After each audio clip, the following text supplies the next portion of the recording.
Au TEP, chers frères et sœurs, comment vous allez?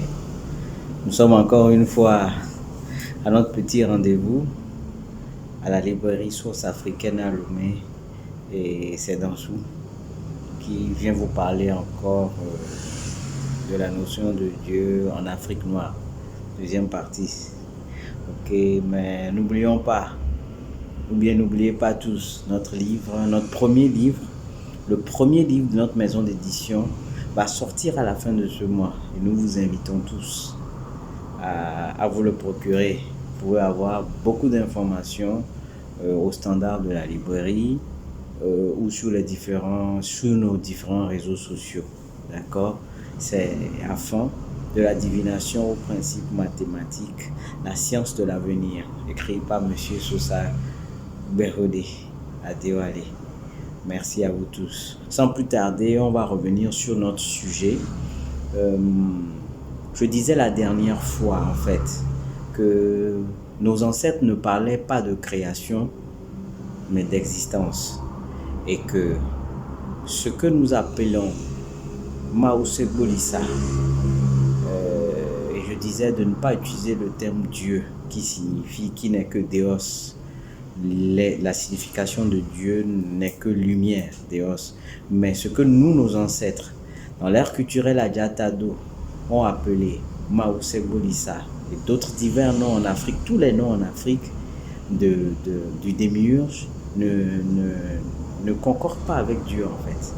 On avait dit tout ça la dernière fois et donc on disait qu'il n'est pas un esprit, qu'il n'est pas une créature, un être quelque part à barbe blanche qui est dans un lieu qu'on appelle paradis, etc.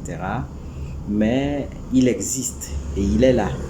Il est en chacun de nous et il s'est manifesté à travers 256 émanations divines. D'accord?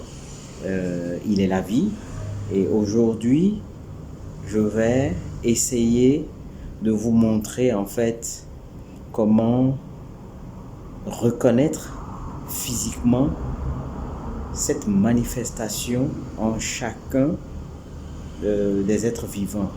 En fait, c'est pas compliqué. Et voilà, on dit bien être vivant. Ça veut dire en chacun d'eux se trouve une émanation qui leur donne la vie. D'accord? Je vais essayer de vous les montrer rapidement. Et ensuite, je vais essayer de vous parler un peu de ces émanations divines, comment ils ont été découverts, comment ils ont été notés, comment ils ont été compris par nos ancêtres.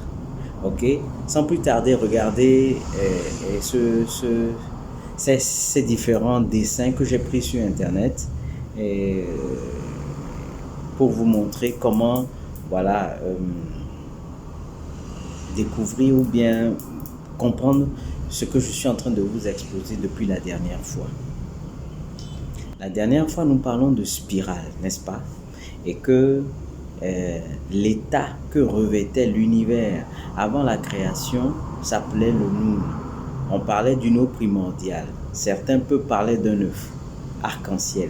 C'est la même chose, car au fond de cette œuf se trouvait une eau, d'accord, en qui résidait toute la création, mais en état latent, d'accord.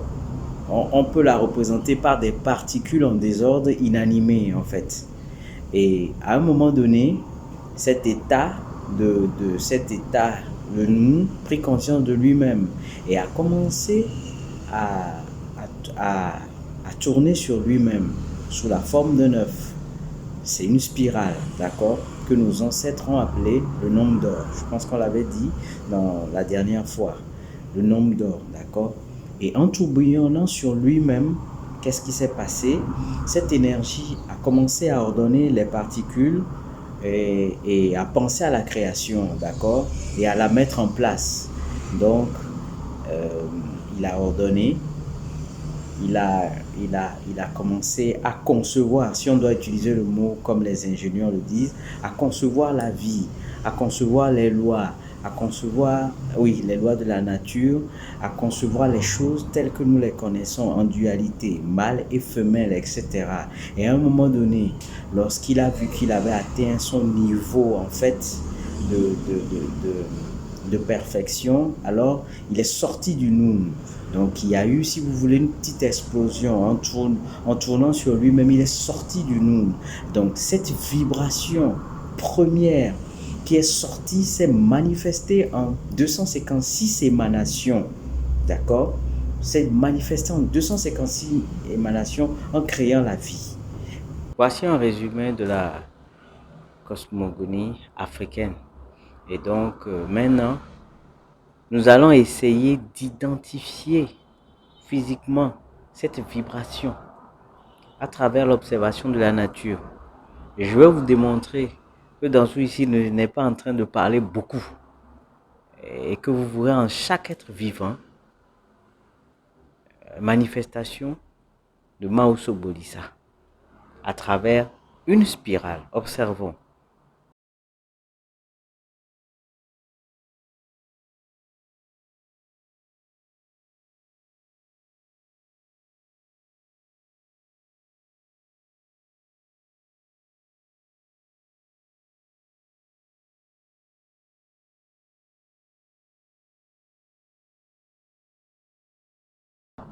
Je crois qu'à partir de là, vous avez tout compris. Et je pense que vous pouvez vous amuser vous-même à observer tout ce qui est vivant et à y trouver le nombre d'or. D'accord? C'est ce que nos ancêtres ont utilisé dans les masques, dans les constructions, comme dans les cases, etc., pour pouvoir y faire vibrer cette émanation première. D'accord? Nous voici à la fin de notre vidéo de ce jour et nous vous remercions de nous avoir suivis. La prochaine fois, nous verrons comment nos ancêtres ont identifié et nommé ces énergies divines et ce qu'ils en faisaient avec. On va vous expliquer tout ça. Et n'oubliez pas que notre livre, le premier livre des éditions sources africaines vont sortir à la fin de ce mois. Et suivez-nous sur nos différents réseaux sociaux pour avoir plus d'informations sur la journée de lancement et un résumé du contenu de ce livre. Merci à vous et bon après-midi.